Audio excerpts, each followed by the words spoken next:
누가복음 18장 29절 30절에 하나님 나라를 위하여 집이나 아내나 형제나 부모나 자녀를 버린 자는 금세에서 여러 배를 받고 라고 말씀하셨는데, 금세에서 여러 배를 받는다는 것은 어떤 의미인지요?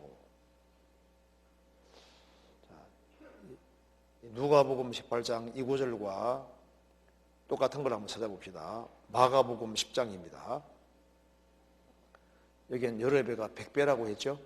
마가복음 10장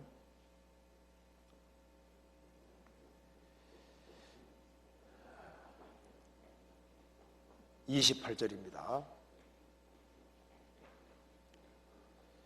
베드로가 여자와 가로되 보소서 우리가 모든 것을 버리고 주를 쫓았나이다. 예수께서 가라사대 내가 진실로 너희에게 이르노니 나와 및 복음을 위하여 집이나 형제나 자매나 어미나 아비나 자식이나 전토를 벌인 자는 금세에 있어 집과 형제와 자매와 모친과 자식과 전토를 100배나 받되 핍박을 겸하여 받고 내세에 영생을 받지 못할 자가 없느니라. 여기 질문은 이렇게 하는 자는 금세에서 여러 배를 받는다는 것이 어떤 의미인지요? 마가복음 9장에서는 동일한 내용인데 100배나 받을 것이다. 이게 도대체 무슨 뜻일까 하는 질문입니다. 예수님 말씀하시기를 하나님 나라를 위하여, 마가복음에는 나와 및 복음을 위하여, 하나님 나라를 위해서란 말은 아까 말하면은 예수님과 복음을 위하여 그 말이고, 집이나 형제나 자매나 어미나 아비나 자식이나 전토를 벌인 자는, 버린다는 뜻이 뭘까요? 버린 자는 금세에서 집과 형제와 자매와 모친과 자식과 전토를 100배나 받되 핍박을 겸하여 받고 내세에 영생을 받지 못할 자가 없느니라. 이 말씀에서 먼저 금세가 나와 있고 내세가 나와 있죠. 30절에 금세, 내세, 금세만 있는 것이 아니라 내세가 있습니다. 그래서 내세에서 영생을 얻는 건 말할 것도 없고, 이 금세에서도 100배나 받을 것이다. 그렇게 말씀했습니다. 그럼 여기에 버린다는 뜻이 뭘까요? 버린다는 뜻이 뭐냐 하면은 주님이 원하시는데 어머니나 아버지가 막을 수 있잖아요. 그렇지 않습니까? 주님의 뜻인데 자식이 막을 수도 있습니다. 그러니까 주님과 복음을 위해서 모든 것을 버릴 각오를 하고 주님을 따르는 사람은 금세에 있어서 100배나 받을 것이다. 예를 들어 봅시다. 어떤 사람은 전도하는 길에 들어서는 것이 주님의 뜻이라고 해봅시다. 근데 가족이 다 반대하는 거예요. 그렇지만은 그 부르심이, 주님의 부르심이 확실할 때 모든 가족이 다 반대한다 할지라도 그것을 뒤로 하고 주님 말씀의 길을 택할 때 하나님께서는 금세에서도 100배나 받게 해줄 거다.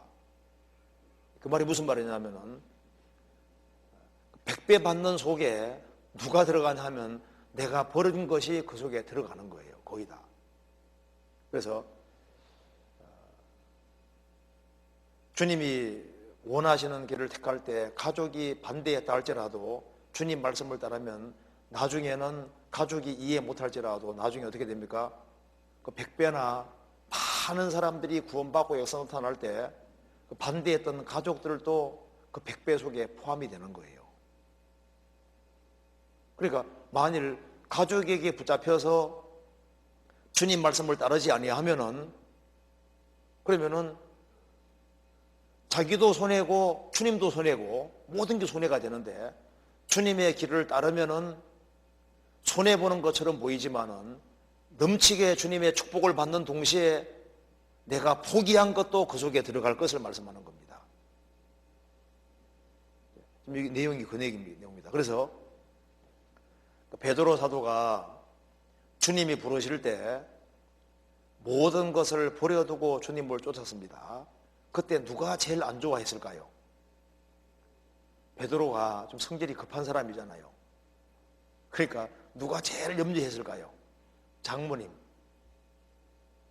베드로 장모가 걱정을 가장 많이 했을 거 아니에요. 아닌가요? 베드로 성격을 아는데 장모님이 그 베드로가 그 일을 성실하게 하기 때문에 아마 이제 자기 딸을 연결시켜 줬을 텐데 베드로가 성실하게 일하더니만 그만 예수님 만나서 다른 걸 다 뒤로하고 이제 오로지 예수님만 따라다니니까 경제적인 책임을 집안일을 신경 안 쓰잖아요. 그러니까 베드로 장모가 열병이 날만 합니다. 베드로 장모가 열병 났다고 생각이 되잖아요. 아이고 우리 사위 이제 어떻게 붙잡아야 되나. 그래 설 수도 있는 거예요. 그렇잖아요. 나중에 어떻게 됐습니까? 베드로 장모도 주님이 특별하게 간섭하셔서 예수님께 수중 들게 만들고 베드로 통해서 얼마나 많은 사람이 구원받았습니까? 구원받았을 때 베드로가 포기한 모든 것이 그 속에 다 들어가잖아요. 그렇잖아요. 그래서 버린 자는 금세에서 집과 형제와 자매와 모친과 자식과 전토를 100배나 받대. 그래서 주님이 포기할 때 알아야 포기하면은 그 사람을 통해서 많은 사람이 구원받을 때 그 중에 주님 뜻대로 행하는 자가 형제와 자매와 모친이라 그랬죠. 주님 뜻을 따름으로 인해서 어머니들이 많이 생기고 아버지들이 많이 생기고 형제들이 많이 생기고 자식들이 많이 생기고 그리고 그 많이 구원받아가는 그 속에 자기가 포기한 것도 다 포함된다고 주님 말씀하신 겁니다. 단 핍박을 겸하여 받는다. 주님의 뜻을 따라가면은 그게는 많은 고달픈 것도 있고 어려운 것도 있잖아요. 그것 때문에 핍박을 받긴 받지만은 금세에서 엄청나게 주님이 역사하는 것을 경험하게 될 것을 말씀하는 거예요. 100배나 받는다는 것은 꼭 100배만 말하는 게 아니라 그게 1000배가 될 수도 있는 겁니다. 그렇잖아요. 상상도 못하는 엄청난 축복이 주어질 것을 말씀하고 있는 겁니다. 그래서 베드로 사도뿐 아니라 바울 사도도 주님 부르실 때 혈육과 의논하지 않았잖아요. 그래서 모든 걸 포기하고 주님을 따름으로 인해서 그가 전도하러 다니면서 얼마나 많이 사람을 건졌습니까? 그래서 버린 자는 내세에서 영생받을 뿐 아니라 금세에서도 하나님이 엄청나게 역사하는 것을 경험하게 될 것이다. 그런 뜻으로 말하고 있는 겁니다. 그래서 여기 디모데전서 4장 한번 찾아보시겠습니다. 4장 8절입니다. 육체의 연습은 약간의 유익이 있으나 경건은 범사에 유익하니 금생과 내생에 약속이 있느니라. 육체의 연습은 약간의 유익이 있습니다. 운동은 약간의 유익이잖아요. 그런데 경건은 신앙생활을 바르게 하는 것은 범사의 모든 일에 유익하니 내생에 약속이 있을 뿐 아니라 금생에도 약속이 있습니다. 금생과 내생에 약속이 있느니라. 하나님께서 금생에서도 특별하게 도와주시는 것이 있는 거예요. 저도 이제 구원받고 교회에 들어올 때 부모님이 반대했죠. 반대했는데 그래도 주님 말씀하는 길을 택했을 때 그로 인해서 많은 사람들이 구원받았을 뿐 아니라 그 반대했던 부모도 다 포함되는 거예요. 다 구원받아 신앙생활 다 하고. 그러니까 성경 말씀대로 포기하면은 그게 당장은 아쉽지만은, 당장은 핍박도 받지만은 나중에 시간 지나가면 주님이 그것을 더 큰 축복으로 다 갚아주고 넘치는 축복으로 갚아줄 것을 말씀하고 있는 겁니다. 그래서 이거 이해되시죠? 그래서 주님이 따르라고 할 때 따르는 것이 그 현명한 거예요.